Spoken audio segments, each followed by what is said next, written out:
Bonjour Monsieur l'ambassadeur. Bonjour chère madame. À l'occasion du centenaire du Parti communiste chinois, la Chine aura réalisé une société de moyenne aisance de manière globale. Donc ainsi l'objectif du Parti communiste chinois. Comment est-ce que vous évaluerez cet objectif?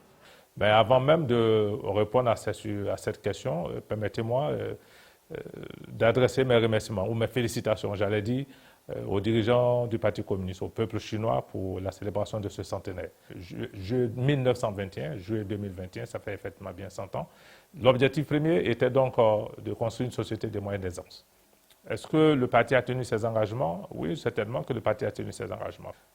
Aujourd'hui également, depuis les accords de Paris sur le climat, nous avons vu la Chine qui s'est engagée également dans ce processus-là, arriver même jusqu'à 2060 à obtenir donc le carbone zéro.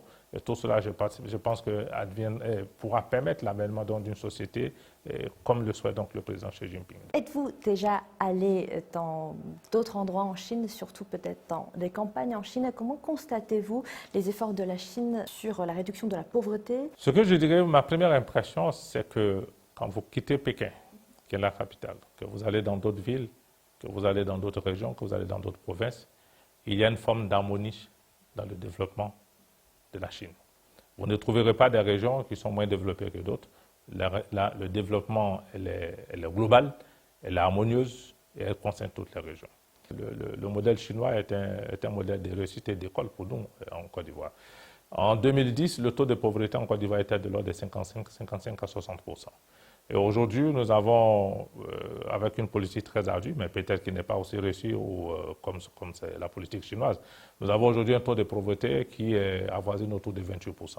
On ne fait pas textuellement comme vous, mais nous essayons de nous inspirer de la politique chinoise. Il faut arriver à créer des activités ou à créer des emplois ou à créer, disons, des activités. On va parler des projets de coopération entre la Chine et l'Afrique. On va surtout parler des projets de coopération entre la Chine et la Côte d'Ivoire. Est-ce qu'il y a des projets qui ont été réalisés entre la Chine et le Côte d'Ivoire qui ont eu un impact sur tout le continent africain?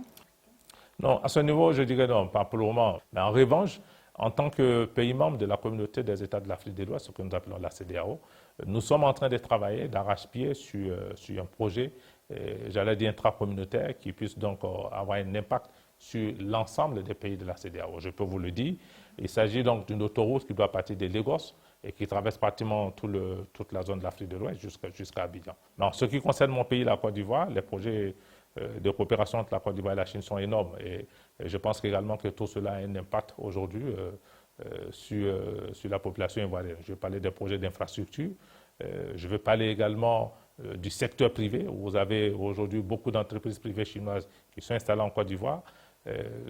Je vous dirais par exemple que sur la période 2013 jusqu'à 2018, on a eu près de 300 entreprises chinoises qui se sont installées en Côte d'Ivoire, ce qui apporte également une masse salariale de plus de 3 milliards en termes de francs CFA, 150 millions de dollars.